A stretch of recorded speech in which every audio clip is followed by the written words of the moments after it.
A plane that is too heavy cannot reach the stars. It will crash because it is carrying things that do not belong in the sky. Success has a price tag, and that price tag is called sacrifice. To go to a place you have never been, you must leave behind the things that kept you where you are. Now, listen carefully.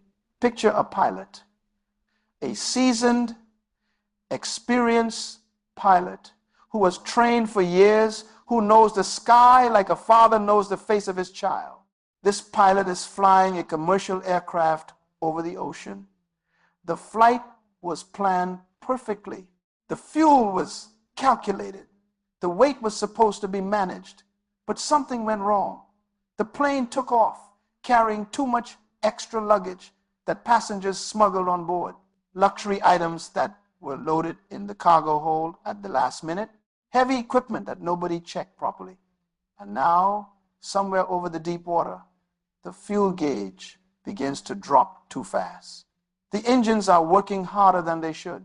The plane is burning through its reserves at a dangerous rate. The pilot gets on the radio. The ground crew tells him the math is simple. If the weight is not reduced, the plane will not make it to the destination. It will run out of fuel over the ocean. And a plane that runs out of fuel over the ocean does not land gently. It falls. And everything on board goes down with it. So the pilot has a decision to make. And this is where the story gets real. Because this is the decision that separates people who succeed from people who don't. The pilot has to throw things out, not small things, not cheap things. The luxury items that the wealthy passengers packed, the heavy equipment, the extra load that felt important on the ground but has now become a threat in the air. To save the plane, to save the lives on board, to reach the destination, the pilot must let go of what is weighing the plane down. Now, here is the question that every person watching this video must sit with today. What are you carrying that is keeping you from reaching your destination? What is in your cargo hold that is burning through your fuel, draining your energy, and pulling you down when you are supposed to be rising? Because success is not just about adding things to your life. Success is also about removing things. Success is about identifying what does not belong at the altitude you are trying to reach. This is not a motivational trick. This is not a clever saying. This is the law of the universe. Every great man and woman who ever walked this earth and built something that lasted had to let go of something. Every leader who changed a nation had to put down something that felt comfortable. Every person who moved from poverty to prosperity, from failure to achievement, from being unknown to being respected, had to sacrifice something that once felt essential. So today, the subject is this. There are 7 things you must give up to become successful. 7 things. Not because someone made up a list, but because these 7 things are the weight in your cargo hold. They are the extra luggage that is burning through your fuel, and if you do not throw them out, you will not reach the stars. You will crash somewhere over the ocean full of potential that never became anything, full of gifts that never found an audience, full of dreams that died with you. The law of sacrifice is not popular. People do not want to hear about it. The world today sells a version of success that has no cost. Turn on the television, scroll through the phone. Everywhere you look, someone is telling you that success is fast, success is easy, success is one secret away. But the great thinkers, the real builders of history, they knew the truth. And the truth is this: nothing of value in this life comes without a cost. Nothing. Think about a tree. A tree that wants to grow tall must push its roots deep into the ground. And pushing roots deep into the ground is not comfortable for the tree.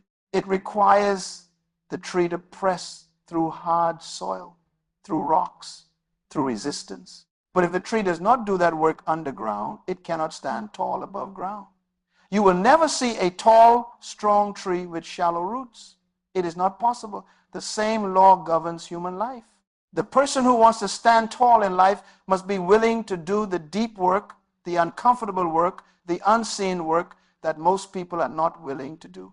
This is the law of sacrifice. What you are not willing to give up is what you will stay attached to.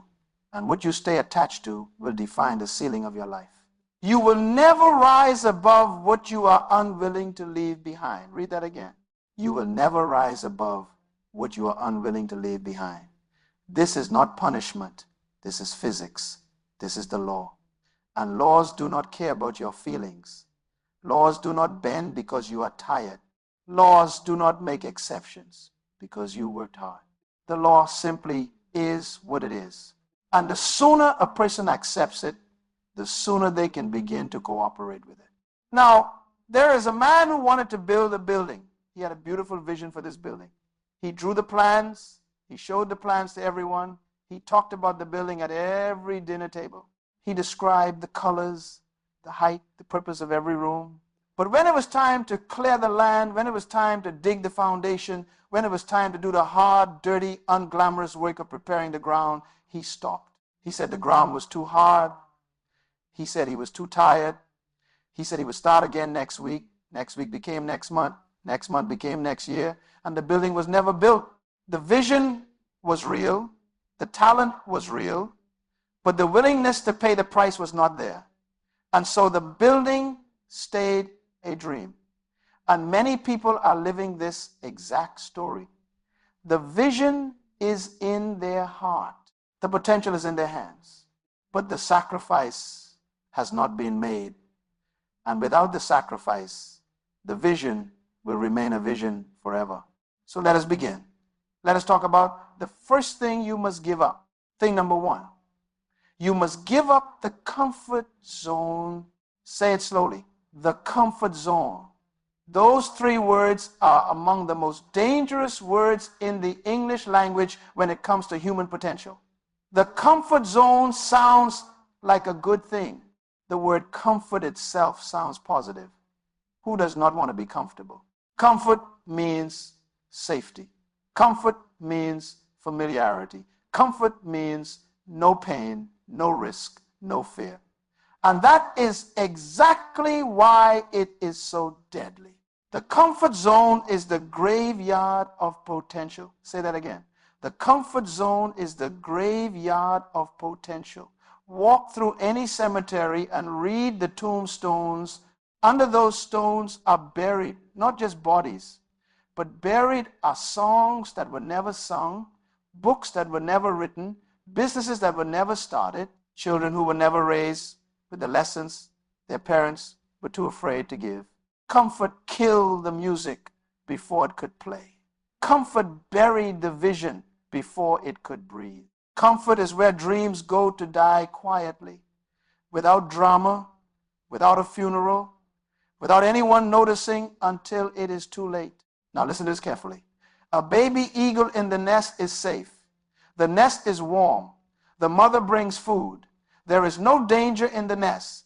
Everything the baby needs is provided in the nest.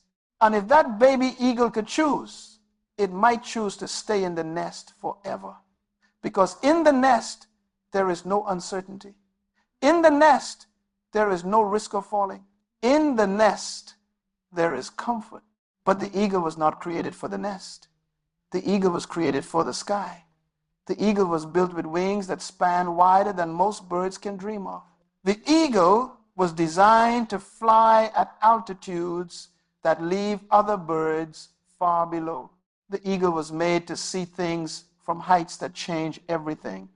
But none of that is possible if the eagle stays in the nest. And so the mother eagle does something that looks cruel. She begins to make the nest uncomfortable. She removes the soft feathers. She lets the rough sticks and branches be exposed. She makes the very place that was once safe begin to feel unbearable. And the baby eagle, confused and uncomfortable, begins to shift. And in that shifting, in that discomfort, it discovers its wings. This is what life is doing. Every time things get uncomfortable, life is removing the soft feathers from your nest. Life is telling you that you were not built for this level. You were built for more, but you cannot access more from where you are sitting right now. You have to jump. You have to spread those wings and trust what is inside you. But most people do not jump. Most people do not spread their wings. Most people, when the nest gets uncomfortable, do not look up at the sky. They look around for a more comfortable nest. They switch jobs, but stay in the same level of mediocrity. They change relationships, but bring the same unhealed version of themselves into every new situation. They move to a new city, but pack their old habits in the suitcase. They never actually leave the comfort zone. They just redecorate it. And here's the deep truth that must be understood about the comfort zone. The comfort zone is not a fixed place. It is a state of mind. You can be sitting in a palace and still be in a comfort zone. You can be earning a large salary and still be in a comfort zone. You can have every physical advantage in the world and still be choosing comfort over growth, familiarity over expansion, safety over destiny. The comfort zone is not about where you are physically. It is about whether you are choosing what is familiar over what is possible. Dr. Myles Munroe used to say that the wealthiest place on earth is not in the oil fields of the Middle East. It is not in the gold mines of South Africa. The wealthiest place on earth is the cemetery, because in the cemetery are buried all the inventions that were never built, all the cures that were never discovered, all the songs, the books, the solutions, the companies, the movements, the revolutions that never happened because the people who were supposed to bring them into the world chose comfort instead of courage. Think about that. The richest place on the planet is underground. And the reason those riches are underground is not because the people who carried them lacked talent. They had talent. It is not because they lacked intelligence. Many of them were brilliant. It is because they chose comfort. They chose to stay where it was safe. They chose the familiar over the frightening. They chose the known over the unknown. And their potential was buried with them. Now, someone watching this right now is thinking, but what is so wrong with being comfortable? Is it not a blessing to have a comfortable life? And the answer is yes. Comfort as a result of your work is a blessing. Comfort as a reward for what you have built is a blessing. But comfort as a substitute for growth is a prison. There is a difference between resting after the battle and hiding from the battle. There is a difference between enjoying the fruits of your labor and never doing the labor because you are afraid of what the work might cost you. A man who lies on the sofa all day is comfortable, but he is not growing, he is not building, he is not becoming, he is simply existing. And existing is not the same as living. Merely existing does not honor the gifts that were placed inside you. Merely existing is a waste of the investment that was made in you when you were born. You were not given gifts so that you could be comfortable. You were given gifts so that you could change things, build things, help people, and leave the world different from how you found it. The comfort zone keeps you from your assignment. And every human being on this earth has an assignment. Every person was sent here with a specific purpose, a specific contribution, a specific reason for being alive at this time in history. But the comfort zone says, not now.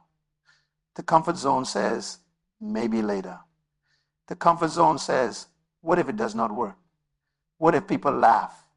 What if you fail? And those questions, when they are allowed to rule a person's decisions, will cause that person to stay exactly where they are for the rest of their life. Here is something that must be understood about fear and comfort. They are brothers. They live in the same house. Wherever comfort is excessive, fear is the landlord. Fear of failure, fear of rejection, fear of the unknown, fear of losing what you have, fear of looking foolish. These fears build the walls of the comfort zone. And many people have built such high walls around their comfort zone that they can no longer even see the horizon. They have forgotten that there is a world beyond the walls. They have forgotten what the sky looks like from the outside. Breaking out of the comfort zone is not about being reckless. It is not about throwing caution to the wind and making foolish decisions. Breaking out of the comfort zone is about making a deliberate choice every single day to do one thing that stretches you, one thing that makes you slightly uncomfortable, one conversation you have been avoiding, one skill you have been afraid to learn, one application you have been afraid to submit, one phone call, you have been postponing for months. Growth lives on the other side of the discomfort. Every single time. Think about the muscles in the human body. When a person goes to the gym and lifts weights, what is actually happening to the muscle? The muscle is being broken down. The fibers are tearing. There is actual damage happening at the cellular level. That is why the muscles feel sore after a hard workout. But when the body repairs those tears, it repairs them stronger than they were before. The pain of the workout is not destroying the body.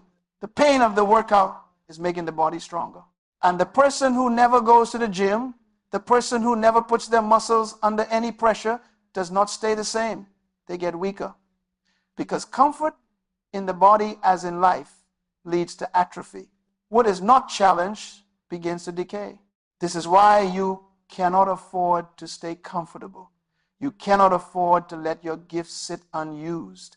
You cannot afford to let another year pass without stepping into the direction of your dream. Because every year you stay in the comfort zone, something in you weakens. The courage that was once there gets a little smaller. The belief that was once strong gets a little quieter. The vision that was once vivid gets a little more blurry. Until one day, a person wakes up and realizes they no longer even remember what they once wanted. The comfort zone did not just delay their dream, it deleted it. So what does it mean to give up the comfort zone? It means making a commitment to growth over safety. It means saying every day that you will choose the direction of your purpose over the direction of your ease. It means deciding that your life is not defined by how comfortable you felt, but by how faithfully you move toward what you were sent here to do. It means accepting that discomfort is not the enemy. Discomfort is the tutor. And the people who have learned to embrace discomfort are the people who have built the things that last. You must give up the comfort zone. You must be willing to leave the nest. You must be willing to feel the cold air on your wings before you learn how to use them, because the sky is waiting for you, and the sky cannot come down to the nest. You have to rise up to meet it. Now, the second thing you must give up. You must give up the need to be liked. This one is painful. This one cuts deep because it goes against something that is very natural in human beings.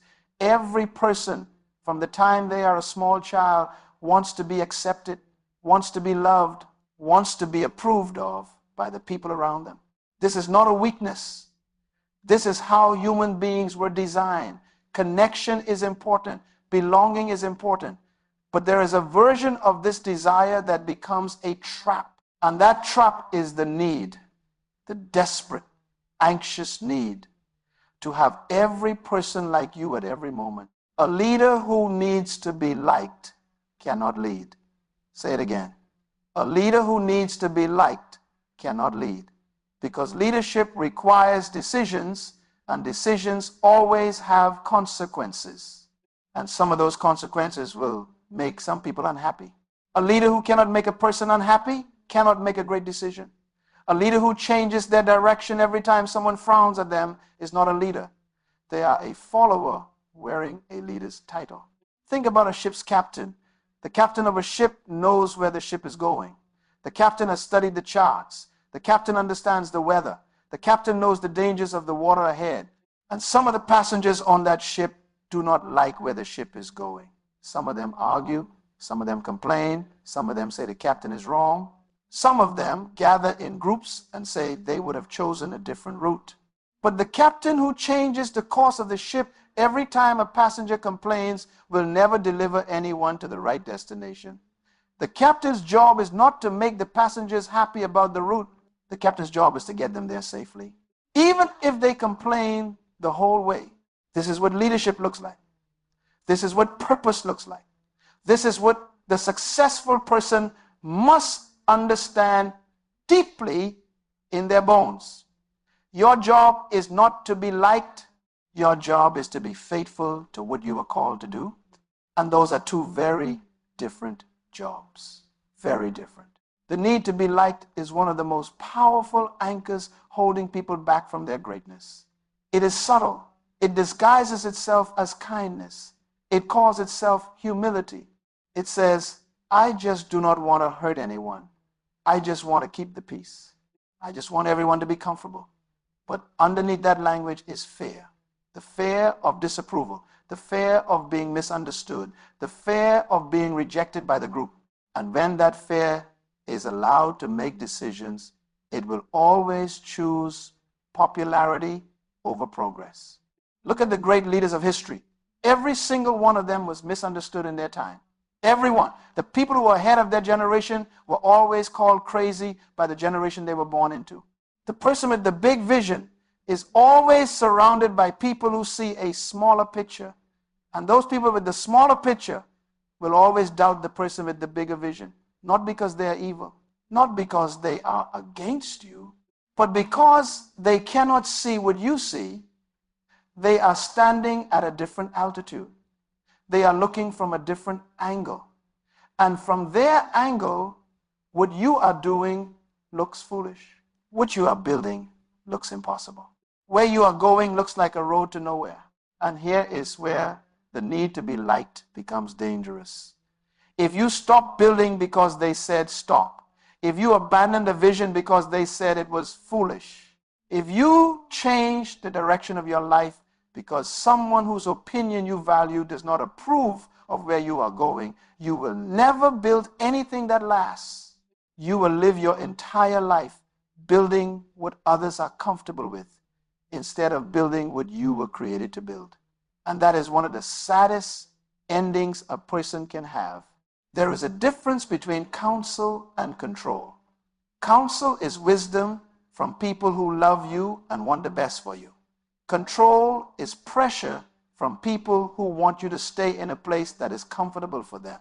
Counsel should be considered. Control should be rejected. But the person who needs to be liked cannot tell the difference. Because to them, any disapproval feels the same. Any frown feels like rejection. Any disagreement feels like abandonment. And so they bend, they change, they shrink, they make themselves smaller so that others can remain comfortable. But smallness is not kindness. Shrinking yourself is not a gift to the people around you. When you make yourself smaller so that others do not feel threatened, you are not serving them. You are serving your own fear. And the world loses what you were supposed to bring to it. Think about this. Every medicine that exists today was once only an idea in someone's mind. And that someone had to stand up in front of people who did not believe, had to write the paper that critics would try to tear apart, had to run the experiment that colleagues laughed at, had to publish the findings that the establishment tried to reject. The history of human progress is the history of people who chose their vision over their need to be approved of. It is the history of people who were willing to be disliked in the short term so that the world could benefit in the long term. The successful person must make peace with being misunderstood. Say that slowly. Make peace with being misunderstood. Because misunderstanding is not the same as being wrong. You can be completely right and still be misunderstood by everyone around you. The question is not whether people understand you right now. The question is whether what you are doing is true to what you were sent here to do. Now, giving up the need to be liked does not mean becoming a hard, cold, unkind person. It does not mean treating people with contempt or dismissing the feelings of those around you. It means building the kind of inner strength that allows you to make decisions from principle rather than from fear of disapproval. It means being secure enough in your own identity that another person's opinion of you does not determine your direction. It means loving people enough to tell them the truth, even when the truth is hard to hear. And it means respecting yourself enough to stay true to your assignment, even when the people closest to you do not understand it. The need to be liked is often rooted in a deeper problem. And that problem is the question of identity. When a person does not know who they are, they look to others to tell them. When a person does not know their own value, they look to others to assign it. And when you allow others to assign your value, you will spend your whole life working to keep their approval. Because the moment their approval is withdrawn, you feel worthless. That is the trap. And it is a trap that keeps brilliant people in ordinary lives, keeps brave people in silent corners, keeps powerful people serving the comfort of those who are not even as gifted as they are. The person who knows who they are does not need external validation to feel complete. The person who understands their own assignment does not need a crowd cheering them on to keep moving. They move because they know where they are going. They build because they know what they were sent to build. They speak because the message is burning inside them, and it cannot be silenced by a frown or a rejection or a person saying, "Who do you think you are? Who do you think you are?" That is the question that has stopped more destinies than failure ever has. It is the question that comes from the mouths of people who are intimidated by your potential. It is the question that your own inner voice whispers when you're about to step into the fullness of what you carry. Who do you think you are? And the answer, the only answer that frees you is this. You know exactly who you are. You are someone with a specific purpose, placed on this earth at this specific time, carrying gifts that the world needs. That is who you are, and no amount of disapproval can change that answer. Give up the need to be liked. Choose instead the need to be true, true to your vision, true to your values, true to the assignment on your life. The people who truly matter, the people who are meant to walk with you, will not need you to shrink. They will celebrate your expansion. They will stand beside you as you rise. And the people who leave when you refuse to shrink were never companions for your journey. They were simply passengers who wanted you to drive to their destination instead of your own. Successful people are often lonely, not because they do not know how to love, not because they are cold or arrogant, but because the road to greatness is narrower than the road to mediocrity. And the wider, more comfortable road has more traffic, but the narrow road leads somewhere worth going. And the person who is willing to walk it, even when the crowd is heading the other direction, is the person who will one day arrive at the place they were always meant to be. Do not let the applause of the crowd direct your steps. Applause is temporary. It comes and it goes. The crowd that cheers you today may reject you tomorrow when you make a decision they do not agree with. Build your sense of direction on something more solid than the approval of people. Build it on the knowledge of your calling. Build it on the understanding of your gifts. Build it on the clarity of your vision. These things do not change with the mood of the room. Give up the need to be liked. This is the second thing you must surrender. And when you do, something incredible will happen. The energy that was being spent managing everyone's feelings will be redirected toward building your dream. The mental space that was occupied by worry about what others think will be filled instead with creative solutions, bold ideas, and the kind of focused thinking that produces real results. The third thing, pay close attention. You must give up small thinking. Small thinking is not small because the thoughts are quiet. Small thinking is small because the thoughts stay within the borders of what has already been seen, what has already been done, what has already been proven possible by someone else. Small thinking says, this is how things have always been done. Small thinking says, nobody from my family has ever done something like this. Small thinking says, the world is too big and too complicated for someone like me to make a difference in it. But here is what must be understood about thought. Thought is the beginning of everything. Before there was a building, there was a thought. Before there was a road, there was a thought. Before there was a medicine, a technology, a movement, a company, an invention, there was a thought. Everything that exists in the physical world was first a thought in someone's mind. This means that the quality of your thoughts determines the quality of your life. And if your thoughts are small, your life will follow suit. The mind was designed to expand. The mind was designed to grow, to imagine, to conceive of things that do not yet exist. But the mind can also be trained to stay small. And most people through years of being told what is realistic, what is possible, what is appropriate for someone in their situation, have trained their minds to stay small. They have learned to dream within the boundaries that others have set for them. And because the boundaries feel so normal, so familiar, so much a part of everyday life, they no longer even see them as boundaries. They just see them as reality. But boundaries created by other people's opinions are not reality. They are simply the limits of what those other people could imagine. And you are not obligated to live inside the imagination of someone else. Think about how a child thinks. A child who has not yet been told what is impossible will think the most remarkable thoughts. A child will say, when I grow up, I want to fly to another planet.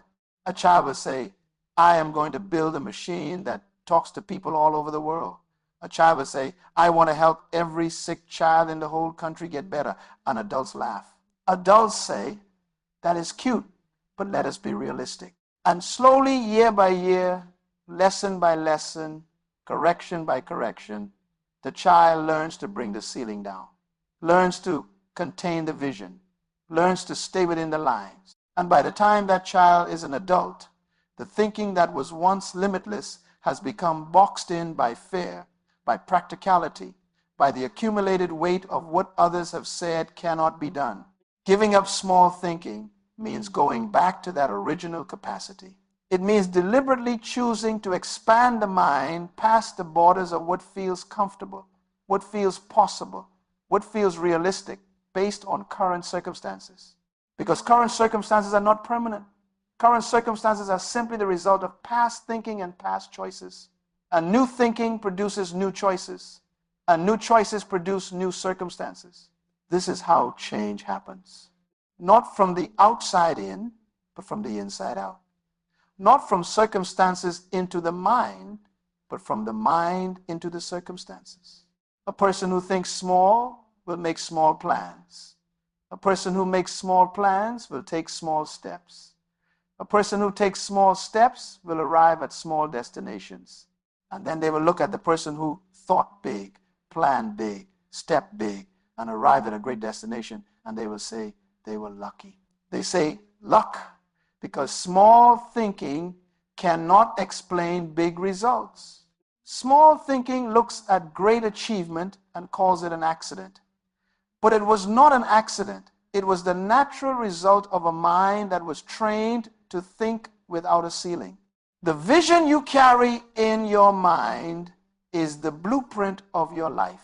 If the blueprint is small, the building will be small. And you can work as hard as you want, you can sacrifice as much as you want, but if the blueprint in your mind is for a one-room house, you will never accidentally build a mansion. The building always follows the blueprint, always.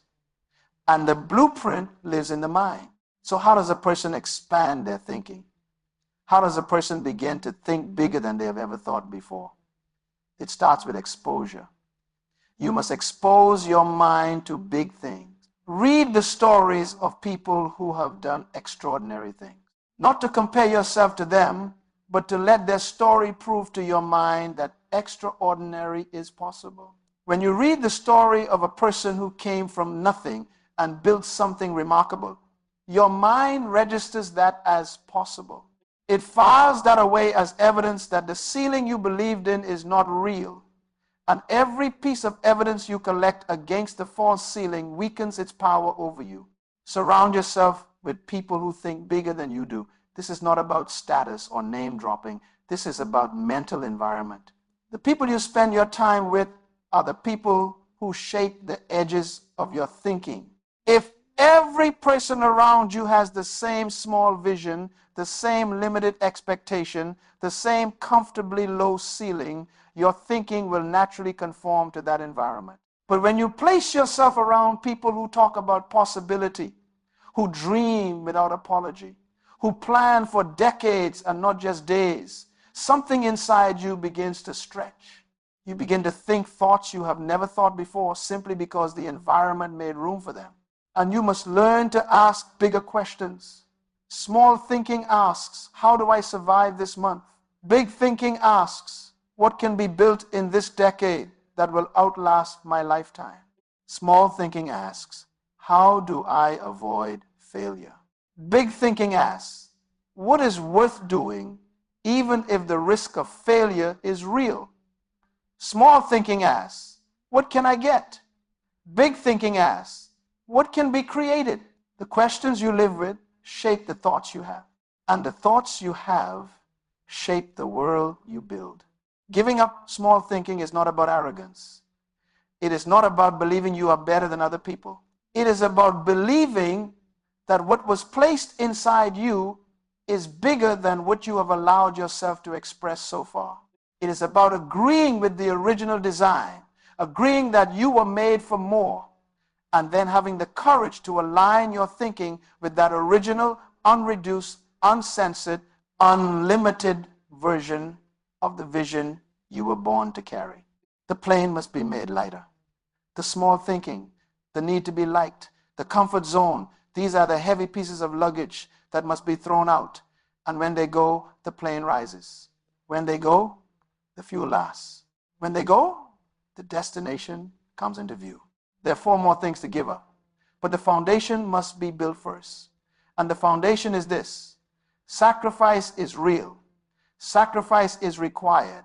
And the things being asked of you are not being taken away as punishment. They are being removed so that you can fly. Stay with this. The rest is coming. The 4th thing, and this one must be heard clearly, because it is one of the most common reasons why gifted people never build what they were designed to build.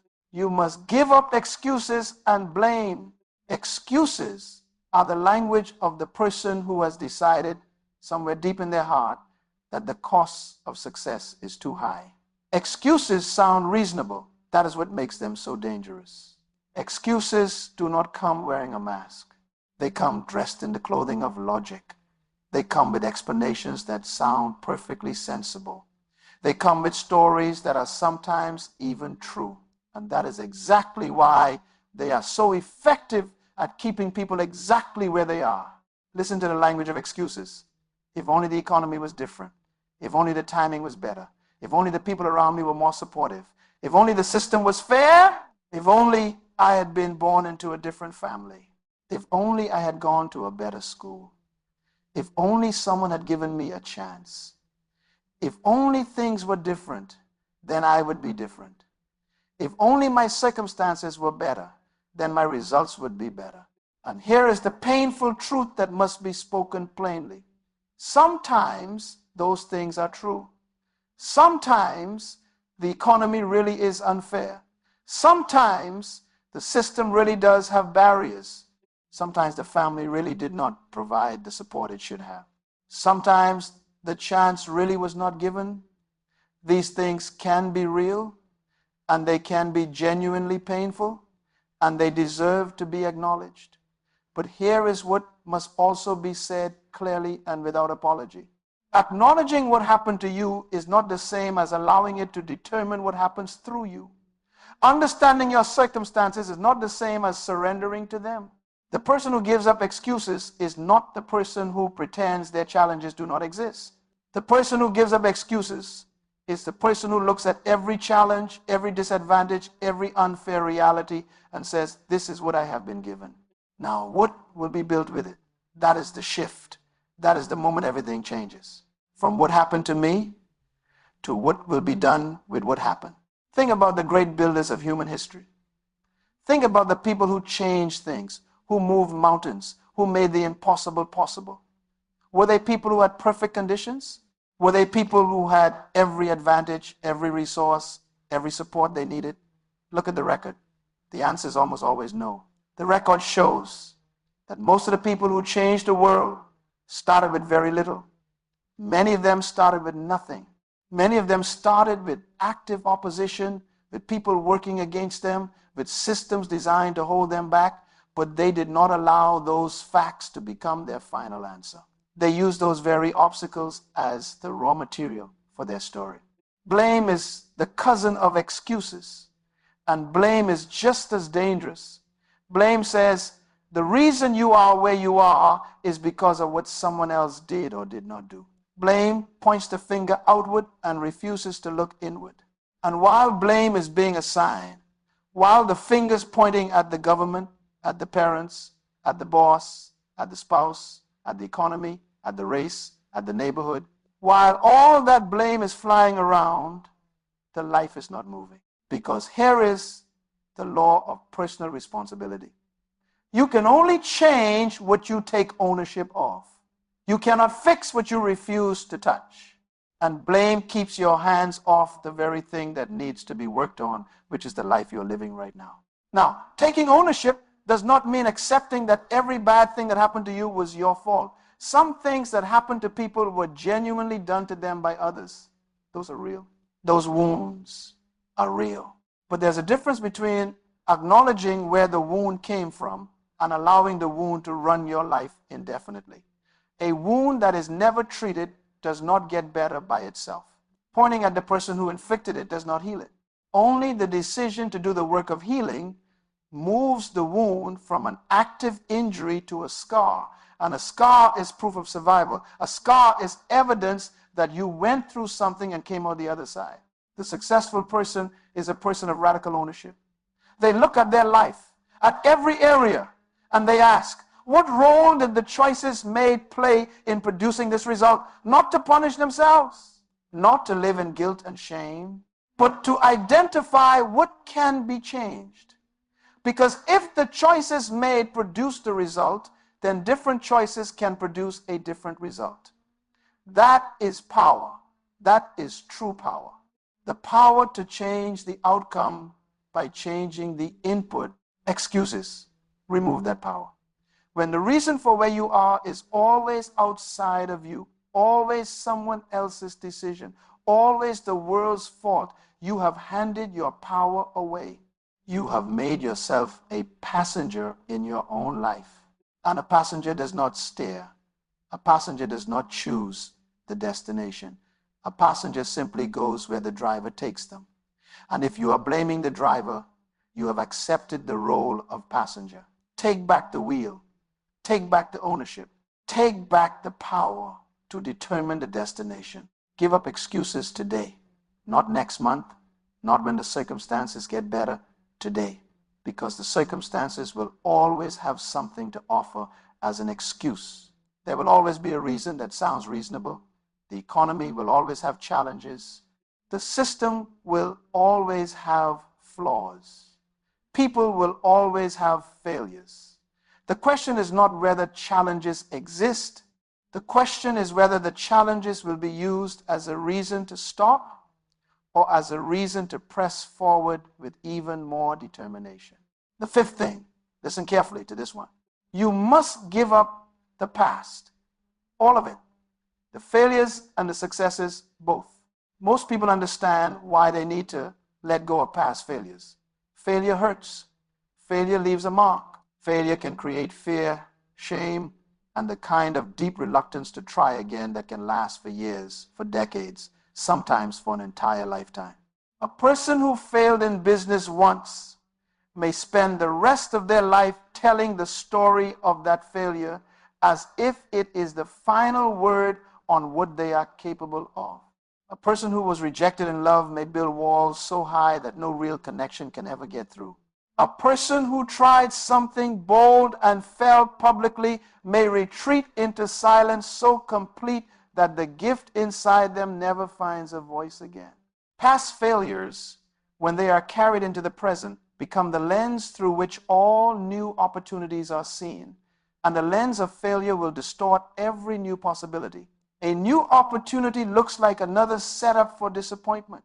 A new relationship looks like another door to rejection. A new idea looks like another chance to be embarrassed. The past failure is being projected onto the future, and that projection prevents any accurate reading of what is actually possible right now. But here is the thing about failure that is almost never talked about.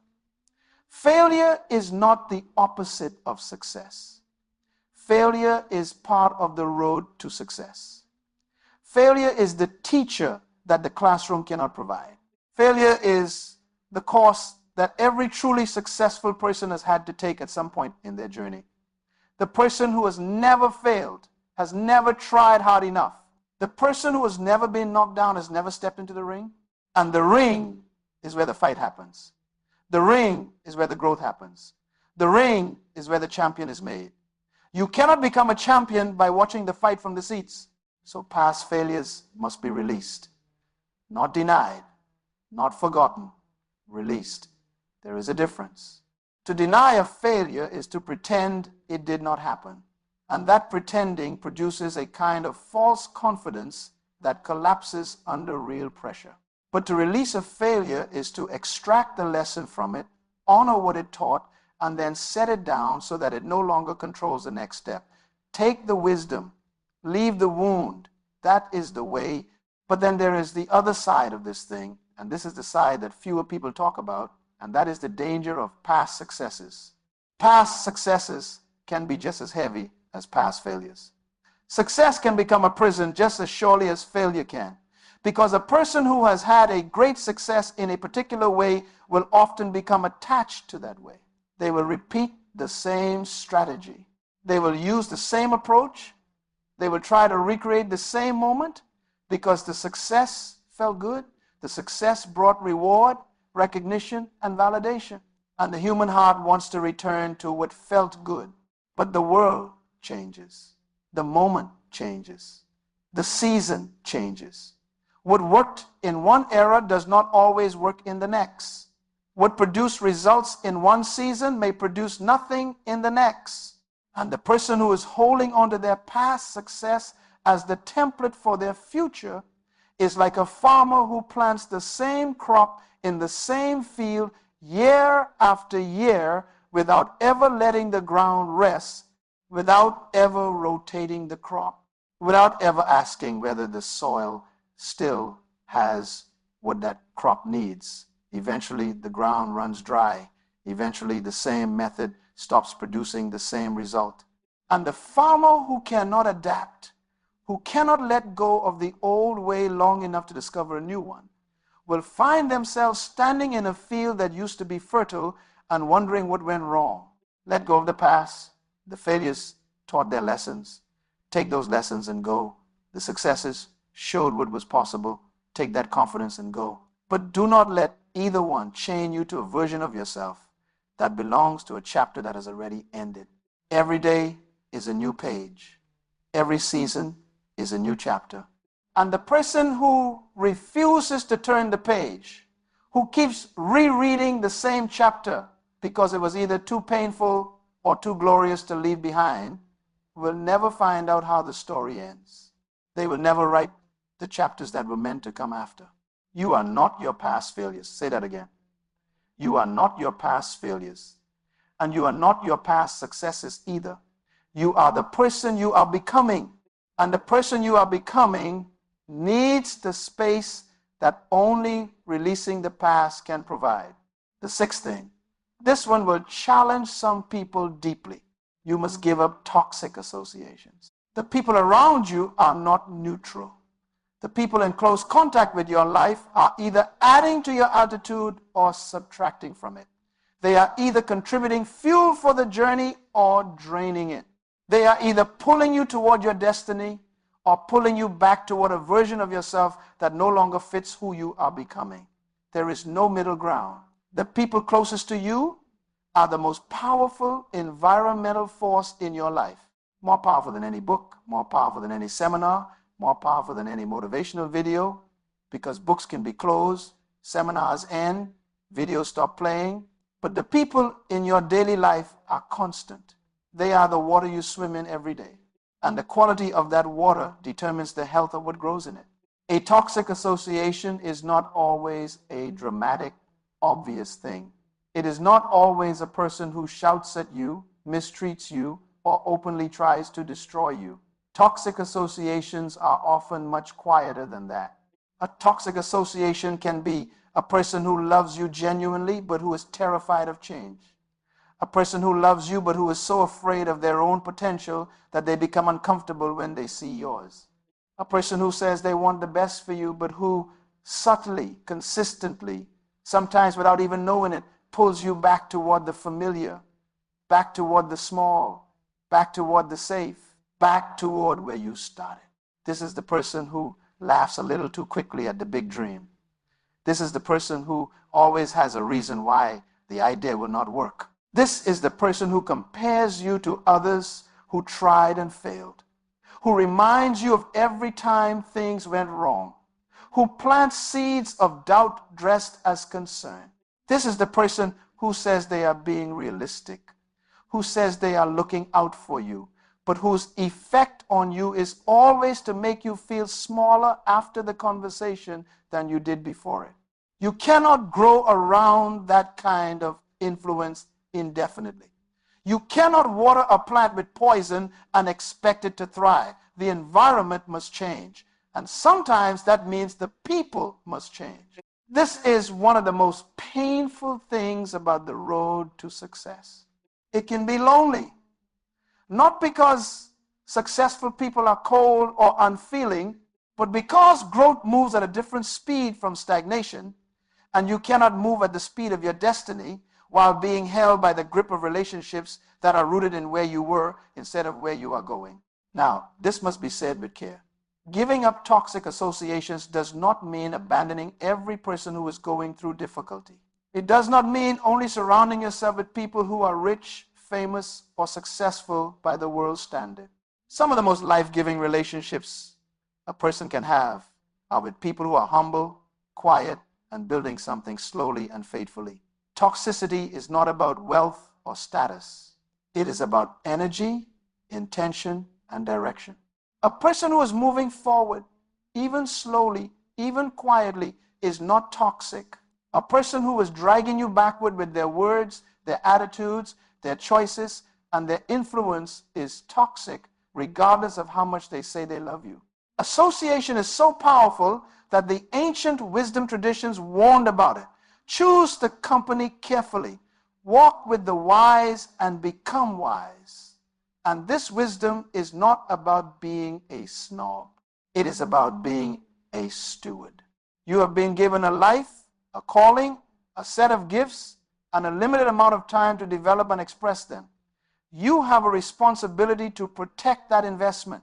And part of protecting it is being intentional about who is allowed to speak into it, shape it, and have regular access to it. Evaluate the associations in your life today, not with judgment, but with clarity. Ask honestly, after spending time with this person, do you feel more capable or less capable? More hopeful or less hopeful? More clear about your direction or more confused? More energized or more drained? The answers to those questions will tell you more about the health of that association than any other measurement. Give up the toxic associations. You may lose some relationships in the process, and that loss will be real, and it may be painful. But what will be gained is the space to grow into the person you were created to be. And that person, the full, uncompromised, fully expressed version of the person you were sent here to be, is worth every painful separation that the journey requires. The seventh thing, the final thing, and pay very careful attention to this one because it is perhaps the most relevant thing for the time in which people are living right now. You must give up the need for immediate results. You must give up impatience. You must give up the demand that the harvest come before the planting season is even finished. The world right now has trained people to expect instant everything. Food comes in minutes, information comes in seconds, entertainment is available at the tap of a finger. Communication happens in real time across thousands of miles. The pace of modern life has created in people's hearts a deeply embedded expectation that everything should happen quickly. And when things do not happen quickly, when the work does not immediately produce visible results, when the effort does not immediately translate into reward, people conclude that the effort is wasted. They conclude that the work is not working. They abandon the process and go looking for a faster one. But greatness does not grow at the speed of the internet. Greatness grows at the speed of a tree. And a tree does not apologize for being slow. A tree does not abandon the process of growing because nobody can see the roots developing underground. A tree simply does the work season after season, year after year, and trust the process. And one day, when the time is right, the tree is tall, the tree is strong, the tree is producing fruit that nourishes others. And the tree will be standing long after the faster things have come and gone. Impatience is one of the great destroyers of destiny.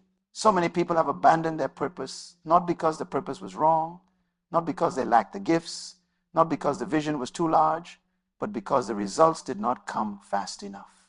They planted the seed and gave up before the first sign of green came through the soil. They gave up in the gap between the effort and the reward. And that gap, that season of waiting and trusting and continuing to work without visible proof of progress, is the most important season of all, because it is in that season that character is built. It is in that season that the roots go deep. It is in that season that the foundations are laid that will hold the building steady when the storms come later. Anything that grows fast also falls fast. Think about that. A plant that springs up quickly in shallow soil has no deep roots. And when the heat comes, when the drought comes, it withers and dies. But the tree whose roots went down slowly, painfully, through hard ground over years, that tree stands in the drought. That tree survives the storm. That tree is still standing when the season changes. Fast growth without deep roots is not strength. It is fragility wearing the costume of success. Think about the people who became famous or wealthy very quickly without the foundation to hold it. Think about the stories of sudden riches that led to sudden destruction. Think about the quick rises that ended in devastating falls. The speed of the rise was not matched by the depth of the character, the wisdom, the discipline, the identity needed to sustain what had been received, and so it collapsed because the building was built without a proper foundation. And a building without a foundation is not a building. It is a temporary structure waiting for the first strong wind. The person who gives up impatience makes a profound decision. They decide to trust the process even when the process is slow. They decide to continue sowing even when the harvest is not yet visible. They decide that the journey itself is building something in them that is just as valuable as the destination. Because the person you become in the process of building your dream is actually more important than the dream itself. The dream can be taken away. The person you became in building it cannot. The character, the wisdom, the discipline, the faith that was developed in the waiting, those things belong to you forever. So give up the need for immediate gratification. Give up the demand that the work produce visible results on the timeline that feels comfortable. Give up the comparison to others who seem to be moving faster. Their pace is not your pace. Their season is not your season. Their assignment is not your assignment. Stay in your lane. Tend to your ground. Do the work that is in front of you today. Trust that what is being planted is growing even when it cannot be seen. Because the law of the harvest does not fail. What is sown in faithfulness, what is watered with discipline and patience and consistent effort will produce a harvest. It always does. The question is only whether there will be enough patience to still be standing when the harvest comes. And now the most important part of everything that has been said today, because all of these 7 things, the comfort zone, the need to be liked, the small thinking, the excuses, the past, the toxic associations, the impatience, all of them, they are not just bad habits. They're not just patterns to be corrected. They are the definition of an old self. They are the characteristics of a person who was formed by fear, shaped by other people's expectations, and limited by a false understanding of what is possible. And to truly succeed, the old self must not just be improved. The old self must be replaced. This is not small talk. This is not a motivational phrase to be forgotten by the morning. This is one of the deepest truths of human transformation. The life you want to live cannot be lived by the person you currently are. The destination you want to reach cannot be reached by the version of yourself that is still carrying the weight described today. To arrive at a new place, you must become a new person. You must change, not just the habits, not just the behaviors, not just the morning routine or the reading list or the circle of friends. You must change at the level of identity. You must change who you believe yourself to be, because identity drives everything. What a person believes about themselves at the deepest level is what will ultimately determine their decisions, their habits, their responses to challenge, their capacity for growth, their ceiling. A person who believes at the core of their being that they are a failure will find a way to fail even when success is handed to them. A person who believes at the core of their being that they are not worthy of great things will self-sabotage every time great things begin to approach. The subconscious mind is always working to produce results that match the identity it has accepted. Always. So the work of becoming successful is, at its deepest level, the work of becoming a different person, a new person, a person who has made peace with sacrifice, a person who has embraced the discomfort of growth, a person who has stopped measuring their value by the approval of the crowd, a person whose thoughts have expanded beyond the borders of what has already been proven, a person who owns their life without blame or excuses, a person who has released the weight of the past, both the failures and the victories, in order to move freely into the future, a person who has chosen the company of those who lift rather than those who limit, a person who has made friends with patience and learned to trust the invisible process of growth. That person is not born. That person is built. Built through choices, through sacrifice, through the daily decision to give up one more piece of the old self in exchange for one more inch of the new one. And this process is not fast, and it is not painless, but it is possible.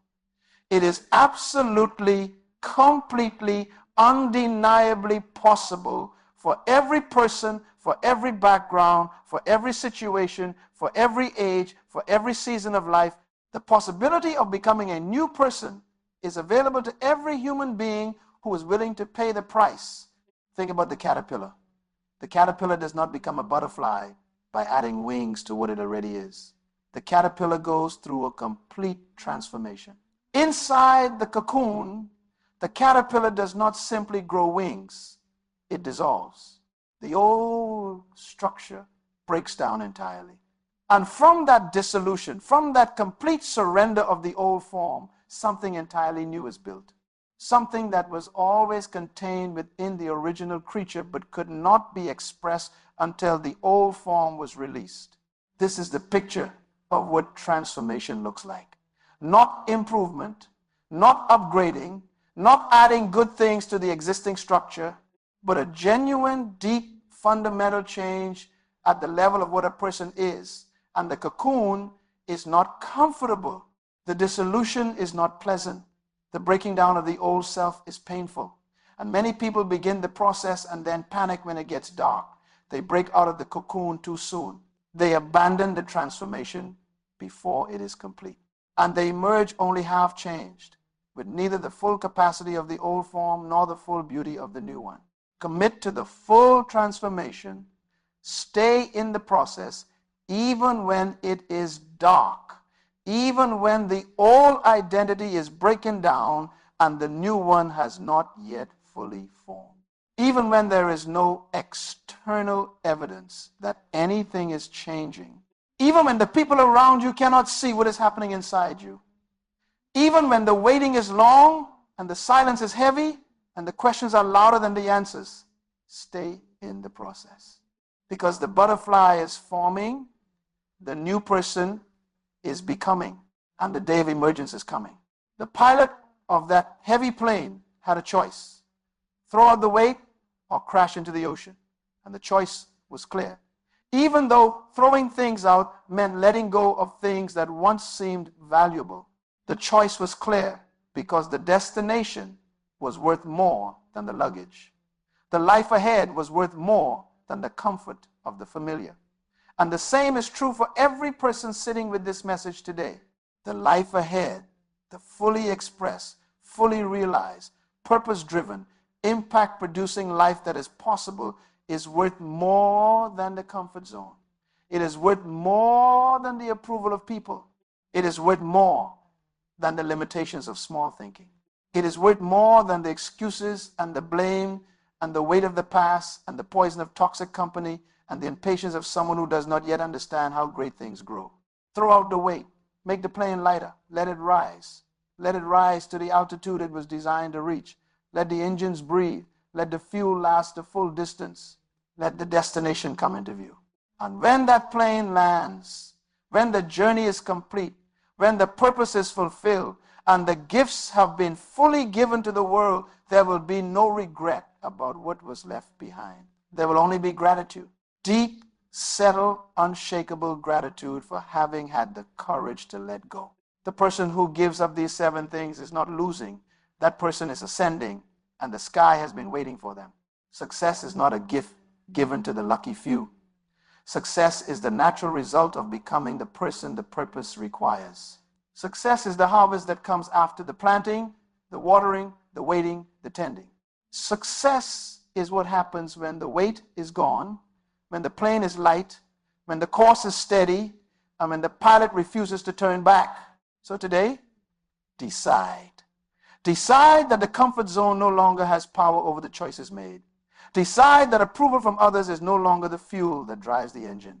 Decide that the mind will be expanded, stretched, and filled with thoughts worthy of the destiny that has been assigned. Decide that excuses will no longer be spoken, that blame will no longer be carried, that the past will no longer be worn as a label. Decide that the people closest to the heart, to the vision, to the daily conversation, will be people who deserve to be that close. And decide that the work will be done faithfully, consistently, patiently, with the full understanding that the harvest is coming and that the season of waiting is not a season of failure. It is a season of formation. The transformation has already begun. The very fact that these words are being heard today, the very fact that the hunger to become more is present, the very fact that something inside is leaning forward and saying, yes, that is true, that is what must change. That is the evidence that the seed is already in the ground. The roots are already pressing through the hard soil. The wings are already forming inside the cocoon. Do not stop now. Do not let the weight of the old self pull the new self back down. Do not let the familiar convince the possible that it is not real. The possible is real. The new person is possible. The destination is reachable. The sky is available. A plane that is made light enough will always reach the stars.